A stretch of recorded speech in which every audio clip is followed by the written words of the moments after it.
দীর্ঘ 10 দিন পর আই এম ব্যাক। তারপর বলো কেমন আছো তোমরা? যাই হোক, তোমাদের মাঝে আবারও নতুন গল্প নিয়ে এসে পড়লাম।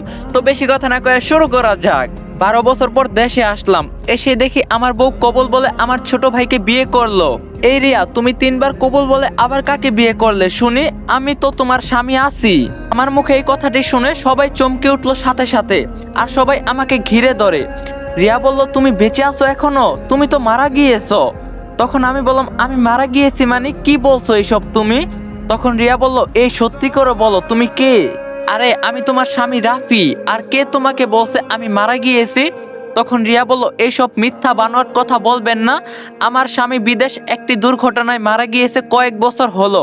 তাকে মাটিও দিয়েছি। রিয়ার কথা শেষ হতে না হতেই দেখতে পারলাম আমার বাবা মা সেখানে চলে এসেছে। অনেক দিন পরে বাবা মাকে দেখতে পেয়ে জড়িয়ে ধরলাম, কিন্তু আমি লক্ষ্য করলাম তারা আমাকে কোনো পাত্তাই দিচ্ছে না। তখন জিজ্ঞাসা করলাম, মা বাবা তোমরা কেমন আছো? সাথে সাথে আমার মা বাবা বলে উঠলো, কে তুমি বাবা, আর এখানে কেন এসেছো? তুমি তো প্রায় আমার ছেলে রাফির মতোই দেখতে। তখন আমি বললাম, মা আমি তোমার সন্তান রাফি। তখন আমার মা বলল, না এটা হতে পারে না, কারণ?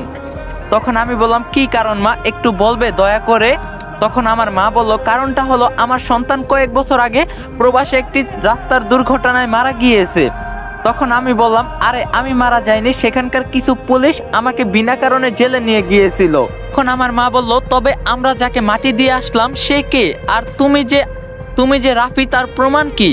তখন আমি বললাম, আরে কি প্রমাণ দিতে হবে শুনি? আমি যে তোমাদের সন্তান এটাই তো অনেক। তখন আমার ছোট ভাই হাসিব বলে উঠলো, আপনি কি চলে যাবেন এখান থেকে, নাকি পুলিশের ব্যবস্থা করব আমরা? তখন আমি বললাম, আরে হাসিব তুই এত রেগে যাচ্ছিস কেন? হাসিব বলল, এই কে আপনার ভাই? হ্যাঁ আমার ভাই মারা গিয়েছে। তখন আমি বললাম, মা বাবা আমি তোমাদের রাফি। তখন আমার বাবা বলল, তার প্রমাণ কি দেখি? রাফি নিজের শরীর থেকে পোশাক খুলে ফেলে বলতে থাকে। রাফি বলল, বাবা তোমার মনে আছে আমার পিঠে জন্মের কিছু দাগ ছিল? তখন বাবা বলল, হুম। তখন রাফি বলল, তবে আমার পিছনে এসে দেখো সেই দাগগুলো এখন আছে কিনা। তো রাফির কথা মতো ওর বাবা পিছনে গিয়ে দেখে যে সত্যিই তো রাফির মতোই জন্মের দাগ আছে। তখন রাফি বলল, আরো প্রমাণ লাগবে? আমার পায়ে দেখো আমার 6টি আঙ্গুল আছে।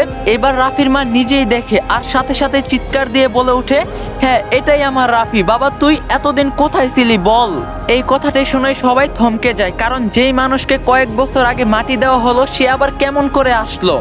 তখন রাফি বলল, মা আমি প্রবাসে একটি রাস্তার দুর্ঘটনা ঘটায়, যার কারণে আমাকে সেখানকার পুলিশ জেলে নিয়ে যায়। তারপরে আমার 4 বছরের জেল হয়। তো জেল খাটার পরে ওরাই আমাকে দেশে পাঠাইয়া দেয়। তখন রাফির মা বলল, তবে আমরা যাকে রাফি ভেবে মাটি দিয়েছি সে কে? তখন রাফি বলল, আমি জানি না মা। কেন কেন তোমরা কি ওকে চিনো নাই? রাফির মা বলল, কেমন করে চিনবো, ওর মুখ তো বোঝাই যাচ্ছিল না। তখন রাফি বলল, কি মা, রিয়ার সাথে হাসিবের বিয়ে হচ্ছে কেন আমি থাকতে? গাইস এই ভিডিওটি স্পন্সর করছে 1x। তোমরা তো 1x এর নাম শুনছোই। 1x হলো নাম্বার 1 ট্রাস্টেড সাইট। তোমার যদি ক্রিকেটে জ্ঞান থাকে তাহলে তুমি ক্রিকেট থেকে ভালো টাকা আর্ন করতে পারবা। তোমার যদি ফুটবলে ভালো জ্ঞান থাকে তোমরা ফুটবল থেকে ভালো টাকা আর্ন করতে পারবা।